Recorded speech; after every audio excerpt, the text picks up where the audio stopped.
বন্ধু হওয়া উচিত আয়না এবং ছায়ার মতন, কারণ আয়না আমাদের মিথ্যে বলে না, আর ছায়া কখনো আমাদের সঙ্গ ছাড়ে না। ঠিক তেমনি একজন ভালো বন্ধু আয়নার মতন স্বচ্ছ হয়, যে সবসময় আমাকে সত্যিটাই বলবে।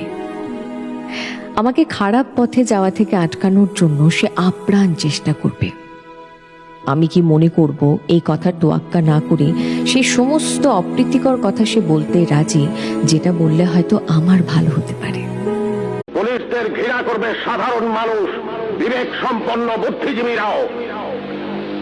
আপনারা সবাই ভুলে যাবেন AK-47 মতো মারাত্মক অস্ত্র পাওয়া গিয়েছিল আসামিদের কাছে। যদি জনগণের কাছে ধরা পড়ে ওই আসামিরা গণপিটুনিতে মারা যেত, আপনারাই বলতেন ভালো হয়েছে, পুলিশের কাছে গেলে ছাড়া পেয়ে যেত।